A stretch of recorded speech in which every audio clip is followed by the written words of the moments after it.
Ontem eu assisti a uma participação do Alexandre Link, do canal Quadrinhos da Sarjeta, num canal chamado Croizinha, e ele apareceu lá porque foi feita uma crítica a ele, né, pela Suede Carvalho, em relação à postura dele, o modo como ele se comunica e como ele interpretaria um papel que seria muito diferentão e, no fim das contas, era o perfil padrão de um professor universitário qualquer. E aí ele se ofendeu com isso e foi, né, nesse canal, numa live, ele foi lá, entrou lá para participar e começou a justificar sua posição sobre isso.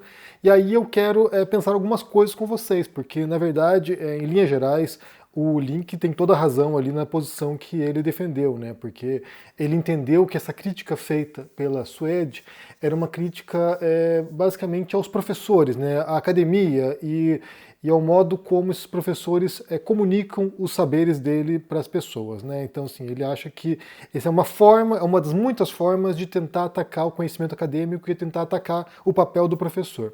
E aí, bem, ele foi para muitos locais nessa resposta que ele deu, né? Ele foi para muitos aspectos, mas um deles que não é muito explícito que ele defende ali é que o problema não é o modo como os intelectuais ou os acadêmicos comunicam, é de você achar que é preciso simplificar a comunicação para que as pessoas entendam. É de subestimar as pessoas, de você achar que as pessoas são burras e incapazes de compreender o que está sendo dito. Então ele faz uma metáfora ali da montanha, né, que ele acha que é um erro você tentar destruir a montanha para que a pessoa possa escalar mais facilmente. Então assim, você derrubou a montanha, a pessoa sobe, consegui entender. Em vez de você tentar ensinar a pessoa a escalar a montanha para que ela possa chegar no topo e realmente entender as coisas.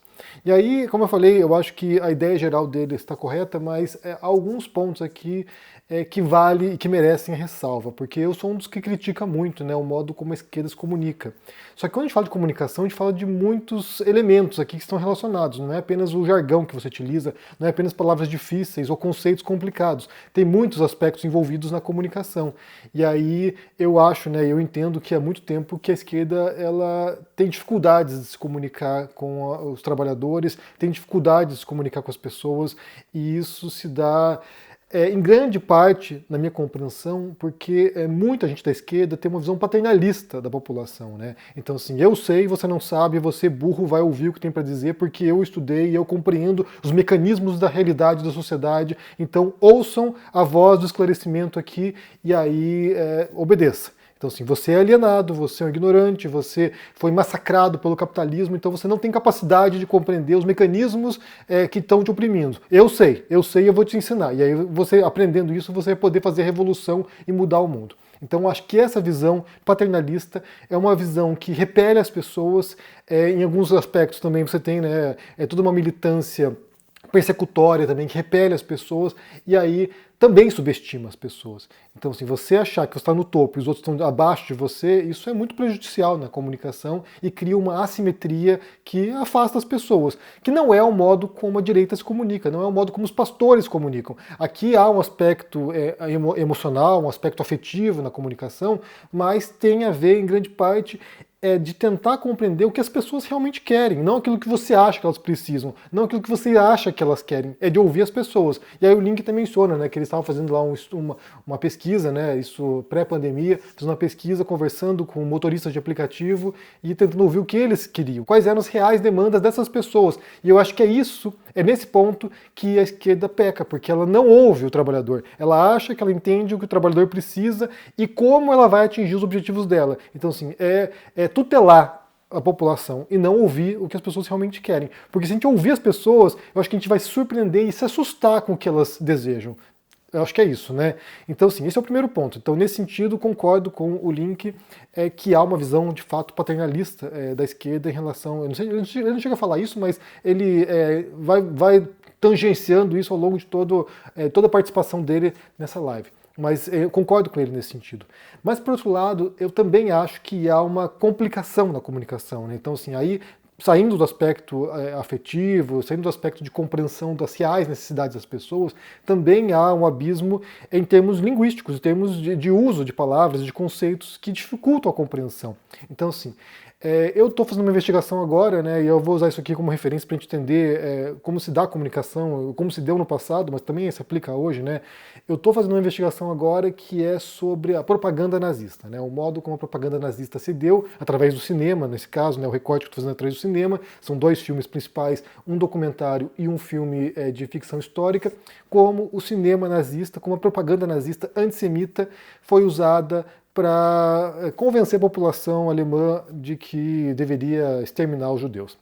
E aí, as perguntas iniciais que eu fiz nesse projeto, nessa investigação, foi se a propaganda nazista antissemita ela foi usada para radicalizar os alemães, ou seja, os alemães já eram antissemitas e a propaganda ela só, amplificou isso, só potencializou esse preconceito latente na sociedade alemã, ou se ela foi usada para mudança de percepção das pessoas. Elas não eram antissemitas antes, mas a propaganda foi reforçando esses preconceitos, as pessoas que não eram preconceituosas passaram a ser preconceituosas depois. Então eu parti dessas 2 perguntas, mas ao longo do trabalho, ao longo da investigação, fui chegando até uma terceira resposta, que eu acho que é a resposta que de fato explica a situação como um todo, né? Mas o que eu fui percebendo ao longo dessa pesquisa foi, de um lado, você tinha realmente propaganda radicalizante, e eu acho que nesse sentido a esquerda ela é muito boa nisso. A esquerda, bem, a esquerda e os grupos no geral, né? A propaganda no geral ela é muito boa para radicalizar tendências prévias, né? Então, assim, você já tem uma predisposição a acreditar em certa coisa, em certa doutrina, em certa ideia, em certo dogma, e aí o reforço permanente, né, nas redes sociais, principalmente, com essas bolhas de informação, o reforço permanente vai simplesmente radicalizando a sua posição até um ponto que você não consegue nem ouvir mais qualquer versão distoante. Mesmo do seu segmento, né, dentro do grupo que você faz parte, se já é um grupo que pensa igual a você, mas tem uma posição diferente, você acha que o cara já é inimigo. Então isso aqui é a radicalização, que é um processo conhecido e que se dá nas redes sociais de maneira, fabulosa. Assim, a rede social é uma máquina de radicalização de pessoas, né? Então, assim, de fato existe, mas não acho que seja o elemento fundamental, não acho que seja o principal, inclusive, na propaganda, nem na Alemanha nazista, nem hoje. O segundo elemento que tem é a da persuasão, né, de convencimento às pessoas que não concordam com você, que não têm as mesmas ideias que você, e aí através do convencimento você consegue, provar para as pessoas que a posição dela não é das melhores, mas a sua é melhor. Então isso também acontece. Acontece talvez em menor medida, eu acho que isso aqui não é o preponderante, nem sequer na propaganda. A propaganda não te convence a mudar de convicção. Tem um livro bem interessante que eu já mencionei anteriormente aqui, do Elliot Erikson, que se chama O Animal Social, no qual ele fala sobre isso, né? É fácil você mudar a opinião das pessoas, mas mudar a convicção das pessoas é muito difícil, quase impossível. Então, assim, a tendência, geralmente, quando você confronta pessoas com grandes convicções, né, já arraigadas, é a radicalização também. Você não apenas não muda a opinião dela, como você reforça as convicções dela, que é até um mecanismo de, defesa mental, psíquica nossa, né? Então, mudar a posição da pessoa já é bem mais complicado, bem mais difícil. O terceiro fenômeno, que foi onde eu cheguei, no fim das contas, né, é que, em grande parte, o que acontece é a dessensibilização das pessoas, o anestesiamento das pessoas, é a desmobilização das pessoas. Quando ela vê grupos, né, que estão aí tretando, sei lá, estão se comunicando de maneira bastante eufórica e veemente, o que acontece é que muita gente, ao assistir isso, se silencia. Ela deixa de se preocupar com esses temas, ela vê, a gritaria e ela simplesmente deixa de pensar sobre aquilo. Ela se aliena, porque ela não quer mais ficar nesse embate constante ou nessa tensão permanente. Então ela simplesmente entra num estágio no qual os problemas já não importam. Então eu entendo que em grande parte a linguagem militante, a linguagem combativa, ela acaba repelindo essas pessoas e dessensibilizando essas pessoas para certas questões que são fundamentais muitas vezes, que são importantes e que devem ser, interrogadas. Eu acho que a esquerda é muito boa em dessensibilizar as pessoas. Ela cria essas militâncias muito esbaforidas e a população simplesmente não se conecta com isso e não está nem aí, né? Então, assim, acaba simplesmente ignorando. Então, esse é um dos pontos que eu observo nesse debate. Mas, em outro aspecto, daí, já discordando do Link nesse sentido, e avançando nessa ideia de que há uma desconexão entre fala, né, entre discurso e realidade concreta das pessoas, eu até entendo a metáfora dele de escalar a montanha, mas eu acho que muitas pessoas não querem escalar a montanha. Vamos pegar um exemplo aqui prático, né? Vamos falar da pandemia, por exemplo. A maior parte de nós não é virologista, não é epidemiologista, não sabe, não tem muita ideia de questões sanitárias e de combate a, sei lá, a epidemias ou pandemias. E nem sequer queremos nos aprofundar nisso. A gente quer informações mínimas, essenciais, para a gente poder lidar com aquele problema. A gente não quer se tornar, sabe, um perito em virologia, a gente não quer virar um expert em epidemiologia, a gente não quer virar um expert em vírus, em Covid. A gente só quer compreensão mínima para poder lidar com aquele fato concreto. Então, nesse sentido, eu imagino que o papel do comunicador científico, o papel do professor, do acadêmico, sei lá, alguém que trabalha com essas questões, é sim de traduzir isso para as pessoas compreenderem. Não é tentar puxar a pessoa para o topo da montanha, não é levá-la lá para, sabe, para o Everest lá e olha só, vem compreender aqui o que um estudo, um meta-estudo fez. Não, é falar o seguinte, olha, o problema é esse, a questão é essa, o modo como você lida com essa questão é essa e ponto, acabou. É de fato descer a montanha e falar, olha, aqui está a resposta para essa questão, aqui está o que a gente sabe sobre isso, aqui estão, sabe, as posições que você tem que adotar para poder sobreviver nesse contexto. E aí, talvez seja uma presunção imaginar que as pessoas queiram se aprofundar em qualquer questão que seja. E mesmo quem é acadêmico, mesmo quem tem formação acadêmica, geralmente tem uma dificuldade tremenda de, sabe, transitar entre os campos. Então, assim, você não pode imaginar que um cara, sei lá, um PhD em farmácia, tenha uma grande capacidade de compreensão de um texto profundo de filosofia. Ou que alguém formado em história tenha grande capacidade de compreensão de um texto, sei lá, neurociência. Não, porque são áreas específicas, com conhecimentos específicos, e aí, nesse caso aqui, se a gente está no YouTube, né, que aqui é uma plataforma pública de entretenimento, em grande parte, que entretenimento, em grande parte é isso, né? Tem espaço para tudo, tem espaço para, sei lá, conhecimento profundo, tem espaço para quem faça live de 10 horas ensinando alguma coisa, tem espaço para quem faz shorts de 15 segundos fazendo alguma besteira, tem espaço para banheiro de Nutella, tem espaço para tudo aqui, mas é um espaço de entretenimento. Todos nós estamos aqui disputando a atenção das pessoas e pensando como eu faço para que mais pessoas assistam mais tempo possível meus vídeos. E aí, para isso, existem muitas técnicas disponíveis, técnicas audiovisuais, técnicas argumentativas de persuasão, técnicas emocionais, para que a gente possa convencer a pessoa a ficar mais tempo aqui. Então, sim, se a ideia sua é atrair uma audiência, você vai ter que adotar uma série de técnicas para poder chegar a essas pessoas e fazer com que elas te entendam. Acho que aí daí parte de um princípio elementar de comunicação. Eu quero que a pessoa entenda o que eu estou falando, eu não quero que ela fique especulando, eu não quero que fique dando margem para, sabe, ficar lendo as entrelinhas ou tentar especular sobre aquilo que eu disse. Eu quero que elas entendam o que eu estou falando, né? E aí, voltando nessa questão acadêmica, da filosofia em particular, que é a minha área, e eu entendo que também, em grande parte, é também do Link, o que dá para perceber é que a filosofia ela foi se afastando da comunicação com as pessoas ao longo, sei lá, dos últimos 130 anos. E aí isso surge, em grande medida, não começa com Nietzsche, mas o Nietzsche é um ponto drástico dessa ruptura, começa com uma crítica da razão dita instrumental.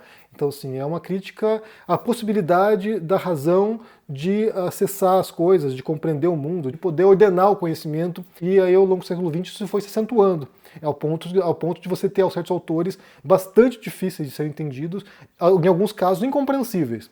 E aí eu quero ler para vocês aqui um trecho de uma entrevista do Searle, que é um filósofo analítico, e ele falando sobre isso, né? Ele comenta que ele teve uma conversa bem longa com o Foucault, e aí nessa conversa o Foucault explicou como era o cenário da filosofia na França, isso anos 60 e 70, né? Então diz aqui o Searle, com Derrida é praticamente impossível interpretá-lo errado, porque ele é tão obscuro. Sempre que você diz, ele está dizendo tal coisa, ele responde, o Derrida responde, você me entendeu mal. Mas tentar descobrir a interpretação correta não é nada fácil. Certa vez eu disse isso a Michel Foucault, que era ainda mais hostil a Derrida do que eu. E Foucault disse que Derrida praticava o método do obscurantisme terroriste, o terrorismo do obscurantismo.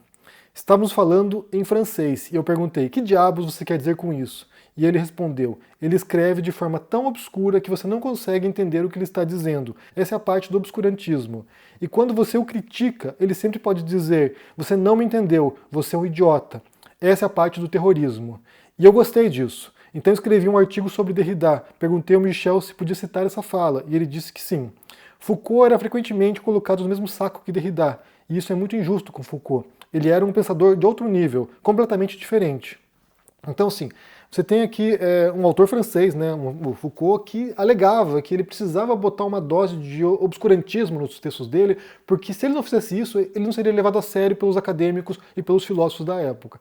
Então, assim, isso foi uma tendência muito forte na filosofia chamada continental, né, que seria da Europa continental ao longo do século XX, e aí a gente observa isso, né. Eu estou fazendo agora uma leitura do Heidegger, e uma das conclusões que é possível chegar lendo os textos dele ao longo da trajetória dele como filósofo, é que o hermetismo dele, gradual, porque ele já era hermético quando escreveu o Ser e Tempo, mas foi piorando com o tempo, né?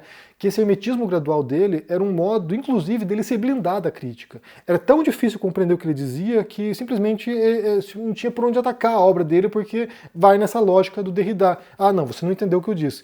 Então, assim, eu percebo que muita gente muito intelectual acaba se blindando atrás desse tipo de obscurantismo terrorista, ou seja, você não me entendeu, você não é capaz de compreender o que eu estou falando, e isso veta a comunicação, né? Então, de fato, isso serve para muita gente como blindagem. Não quer dizer que todo mundo faça isso, não quer dizer que quem está ensinando uma coisa muito complicada, muito complexa, esteja se blindando atrás do obscurantismo, não é isso. Mas há muitos recursos utilizados por isso por autores que eu admiro, que o Link admira e que fazem isso, de dificultar uma ideia que não é tão complexa assim, mas ele dificulta com jargões, com frases difíceis, com, sabe, termos criados, né, neologismos, termos novos que simplesmente só surgem naquela obra e você tem que fazer um esforço monumental para tentar abrir o sentido de uma coisa que nem sempre é muito clara. Ou seja, ele obscurece uma coisa que às vezes é simples e que se torna complexo com o modo como ele escreve, ou é uma coisa que não é difusa e você não consegue acessar.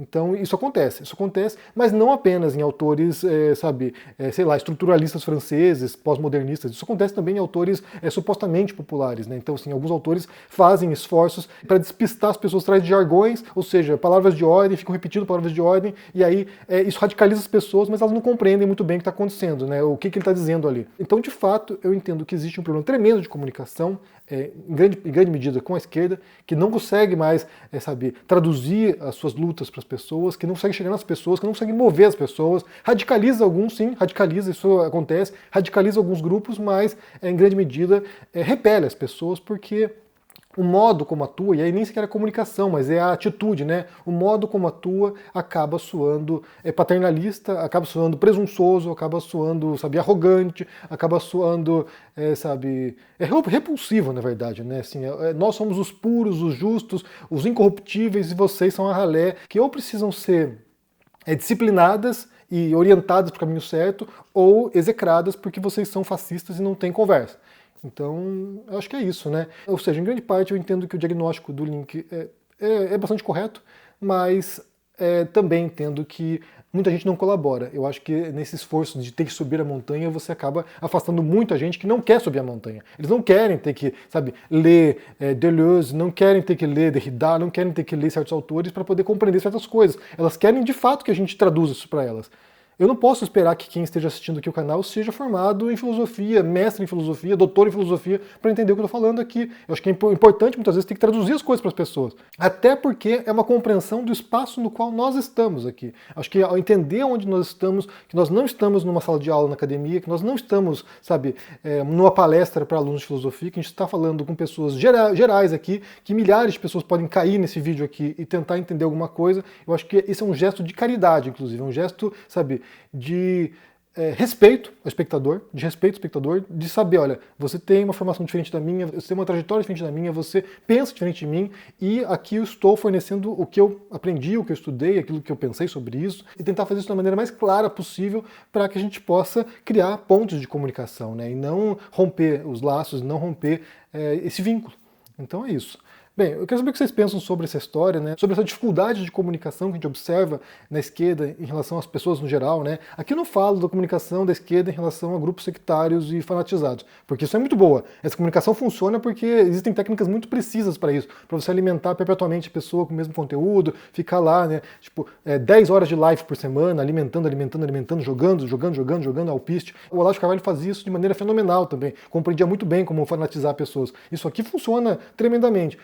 O problema é na hora de persuadir alguém. Alguém que pensa diferente de você, alguém que discorda de você veementemente às vezes. Como é que você contata essa pessoa e começa a estabelecer pelo menos uma ponte de respeito? Não precisa ser de convencimento, não precisa tentar, sabe, mudar essa pessoa de posição, mas simplesmente, olha só, eu entendo que você é diferente, a gente está numa disputa aqui, que é uma disputa por valores, por ideias, por projetos, e apesar disso nós estamos ambos pensando o país, ou pensando a sociedade, pensando o ser humano, pensando, sei lá, alguma coisa qualquer que seja.